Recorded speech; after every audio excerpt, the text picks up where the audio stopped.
Assalamualaikum warahmatullahi wabarakatuh. Baiklah, kami dari kelompok 3 akan mempresentasikan hasil diskusi kelompok kami bagian ruang kolaborasi topik 6 tentang pembelajaran langsung dan pembelajaran terbimbing. Sebelumnya kami akan memperkenalkan anggota kelompok. Saya sendiri, Okrilia Diputra sebagai moderator. Kemudian ada pemateri, Ibu Helvi Oktalibra, Ibu Melisa Triamiza, Ibu Mutia Sarah, Ibu Nafadila, Ibu Sufiatul Hidayah, dan Ibu Tiara Hanum. Untuk materi yang pertama akan dibacakan oleh Ibu Melisa. Kepada Ibu Melisa dipersilakan. Baik, terima kasih moderator. Materi pertama akan saya jelaskan mengenai perbedaan antara pembelajaran langsung dan pembelajaran terbimbing. Untuk kegiatan sendiri dapat dilihat pada tabel berikut ini, di mana untuk kegiatan A itu merupakan pembelajaran langsung dan untuk kegiatan B merupakan untuk pembelajaran terbimbing. Baik, kemudian materi selanjutnya adalah mengenai pembelajaran langsung. Pembelajaran langsung atau direct interaction adalah suatu pembelajaran yang bersifat teacher center atau berpusat pada guru.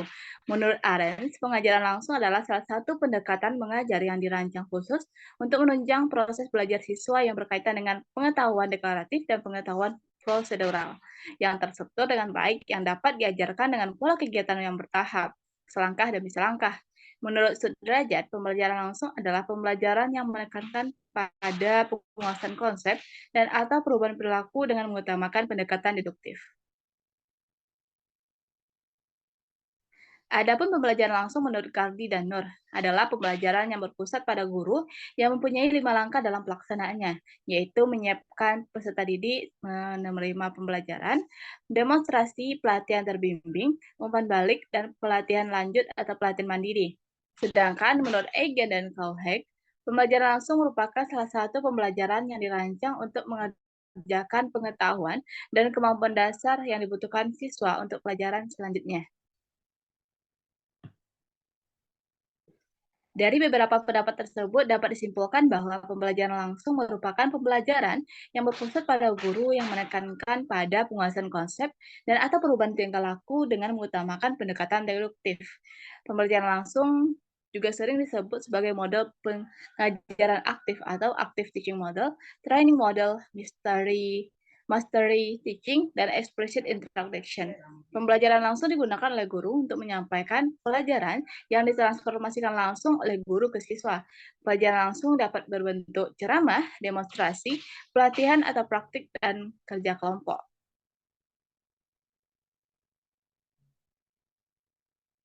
Berikut ini adalah sintak model pembelajaran langsung di mana terdiri dari 5 fase. Dari setiap fase itu dapat dilihat pada tabel di bawah ini, ada peran guru dan juga ada peran siswa. Baiklah, selanjutnya yaitu adalah pembelajaran terbimbing. Pembelajaran terbimbing menurut Martin yaitu adalah penemuan terbimbing menggabungkan guru yang fokus dalam metodologi ekspositori dan dengan anak fokus pada metodologi free discovery. Pada penemuan terbimbing, guru memilih topik dan menetapkan arah. Siswa-siswa bertanya yang nantinya akan menentukan arah yang baru. Guru menyarankan kegiatan open-ended bahwa siswa mengejar untuk menemukannya, menyelidiki apa yang mereka belum pahami, dan membangun kesimpulan mereka sendiri seperti konsep yang akan mereka bangun. Siswa memeriksa kesimpulan mereka untuk melihat apakah mereka memiliki kemampuan prediksi dan ceramah. Jika demikian, mereka berdiskusi satu sama lain dan dengan guru untuk mengkonfirmasi kevalidasiannya. Jika validitas tidak dapat dikonfirmasi, mereka memulai investigasi untuk mengembangkan, merevisi kesimpulan, dan merekonstruksi konsep. Berikut adalah pengertian dari penemuan terbimbing atau pembelajaran terbimbing dari Leslie, Roger, dan Janet.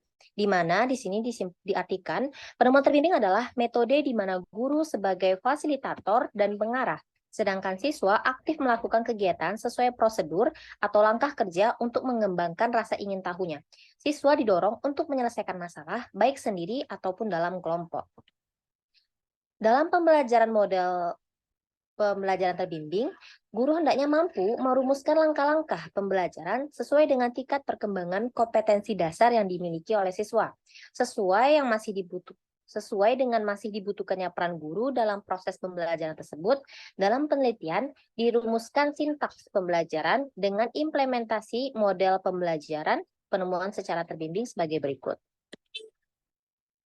Sintaks model pembelajaran penemuan terbimbing. Tahap 1.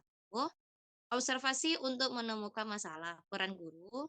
Guru menyajikan kejadian-kejadian atau fenomena yang memungkinkan siswa menemukan masalah. Peran siswa. Siswa mengembangkan keterampilan berpikir melalui observasi spesifik hingga membuat inferensi atau generalisasi. Tahap yang kedua, merumuskan masalah. Guru membimbing siswa merumuskan masalah penelitian berdasarkan kejadian dan fenomena yang disajikannya. Sedangkan peran siswa merumuskan masalah yang akan membawa siswa pada suatu persoalan yang mengandung teka-teki. Tahap yang ketiga, mengajukan hipotesis. Peran guru membimbing siswa untuk mengajukan hipotesis terhadap masalah yang telah dirumuskannya. Peran siswa menetapkan jawaban sementara atau lebih dengan istilah hipotesis. Tahap yang keempat, merencanakan pemecahan masalah, yaitu melalui eksperimen atau cara lain. Peran guru membimbing siswa untuk merencanakan pemecahan masalah, membantu menyiapkan alat dan bahan yang diperlukan, dan menyusun prosedur kerja yang tepat.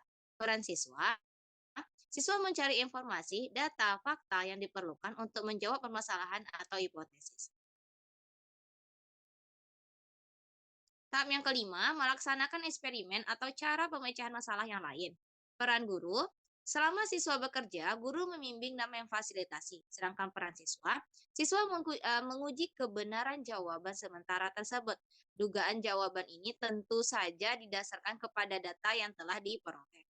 Tahap yang keenam, melakukan pengamatan dan pengumpulan data. Peran guru membantu siswa melakukan pengamatan tentang hal-hal yang penting dan membantu mengumpulkan dan mengorganisasikan data.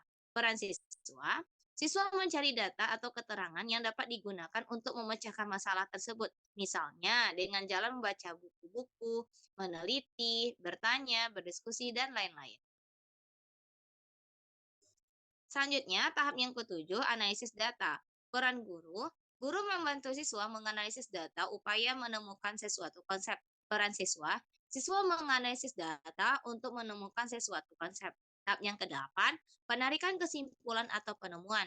Peran guru membimbing siswa mengambil kesimpulan berdasarkan data dan menemukan sendiri konsep yang ingin ditanamkan. Peran siswa, secara berkelompok, siswa menarik kesimpulan, merumuskan kaidah, prinsip, ide, generalisasi, atau konsep berdasarkan data yang diperoleh.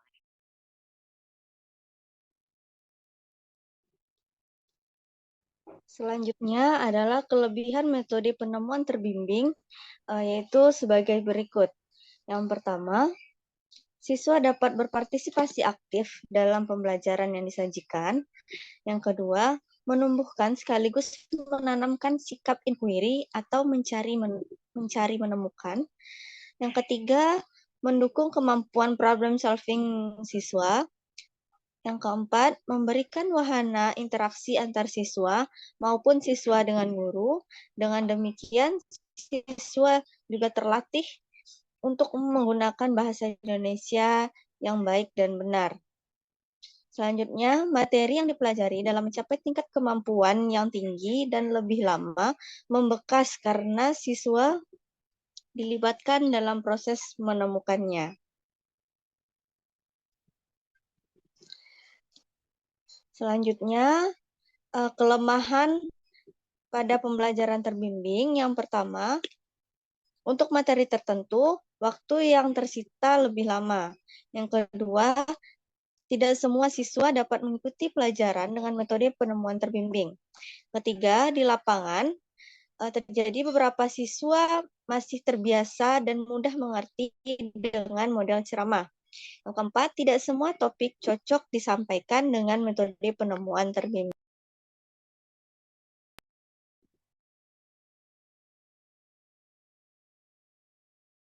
Selanjutnya, menjawab pertanyaan di ruang kolaborasi tentang kegiatan mana yang sering Anda lakukan, kegiatan A atau kegiatan B, dan mengapa kelompok Anda memilih kegiatan tersebut, dan jelaskan.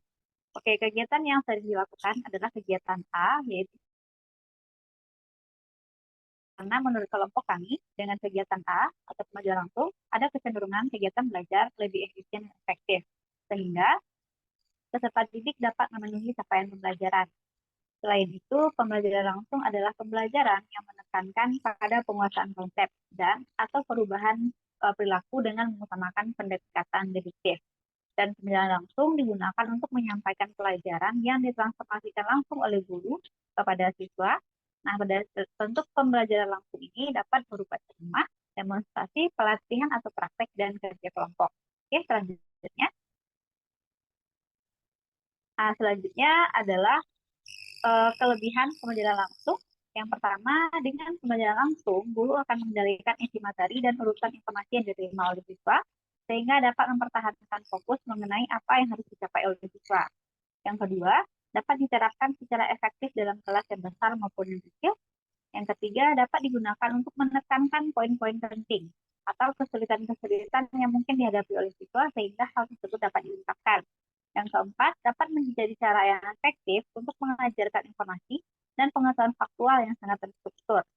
Yang kelima, merupakan cara yang efektif untuk mengajarkan konsep dan keterampilan-keterampilan eksplisit kepada siswa yang berprestasi rendah. Oke, selanjutnya. Nah, selanjutnya adalah kekurangan dari pembelajaran langsung. Yang pertama, pembelajaran langsung harus bersandar pada kemampuan siswa untuk mengasimilasikan informasi melalui kegiatan mendengarkan, mengamati, dan mencatat, karena tidak semua siswa memiliki itu. Kemudian, dalam pembelajaran langsung, sulit untuk mengatasi perbedaan dalam hal kemampuan, pengetahuan awal, tingkat pembelajaran dan pemahaman, gaya belajar, atau ketertarikan siswa. Yang ketiga, karena siswa hanya memiliki sedikit kesempatan untuk terlibat secara aktif, nah sulit bagi siswa untuk mengembangkan keterampilan sosialnya dan interpersonal mereka dalam pembelajaran langsung. Yang keempat, karena guru yang menjadi pusat dalam pembelajaran, maka kesuksesan pembelajaran langsung akan sangat tergantung kepada guru. Nah, jika gurunya siap, berpengetahuan, percaya diri, kreatif, aktif, antusias, dan terstruktur, maka siswa akan menjadi bosan tidak memperhatikan pembelajaran sehingga pembelajaran menjadi terhambat dan tujuan pelajaran tidak tercapai. Dan yang terakhir, terdapat beberapa bukti penelitian bahwa tingkat struktur dan kendali guru yang tinggi dalam kegiatan pembelajaran yang menjadi karakteristik pembelajaran langsung dapat berdampak negatif terhadap kemampuan penyelesaian masalah, kemandirian, dan pengetahuan siswa. Baik, selanjutnya pertanyaan kedua adalah kegiatan mana yang menurut Anda cocok dan sesuai untuk peserta didik kekinian dan jelaskan. Nah, di sini menurut kelompok kami sekarang yaitu pendidikan abad 21. Pendidikan untuk peserta didik kekinian adalah kegiatan yang berpusat pada peserta didik. Jadi kegiatan yang cocok dan sesuai dengan peserta didik kekinian adalah kegiatan B, yaitu pembelajaran terbimbing.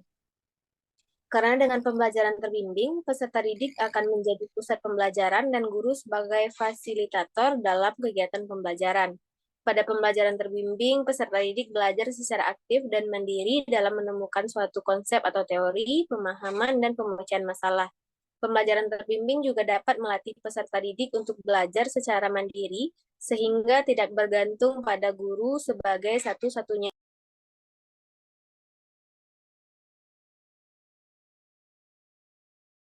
Selanjutnya itu pembelajaran abad 21 merupakan ciri pembelajaran yang dianjurkan untuk digunakan. Pesatnya perkembangan iptek menuntut berbagai perubahan mendasar termasuk perubahan penekanan dalam pembelajaran matematika. Pembelajaran matematika abad 21 menekankan pada 4 aspek, yaitu kreativitas, kemampuan berpikir kritis, kerjasama, dan kemampuan komunikasi.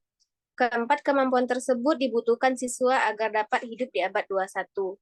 Dalam pembelajaran matematika, kemampuan tersebut dapat dilatih dan dikembangkan ketika proses pembelajaran. Pendekatan penemuan terbimbing merupakan suatu cara pembelajaran yang melibatkan siswa secara optimum dalam menemukan rumus maupun teorema, sedangkan pendidik memberikan bimbingan kepada siswa yang mengalami kesulitan. Dikembalikan kepada moderator.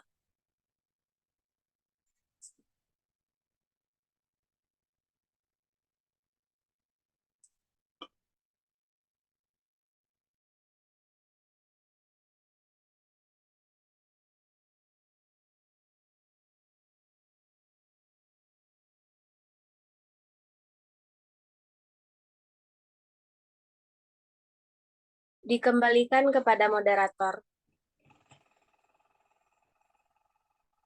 Demikianlah hasil diskusi kelompok kami. Jika ada kekurangan, kami mohon maaf dan semoga bermanfaat. Terima kasih. Assalamualaikum warahmatullahi wabarakatuh. Waalaikumsalam. Aku siap, Kak. Oke, guys.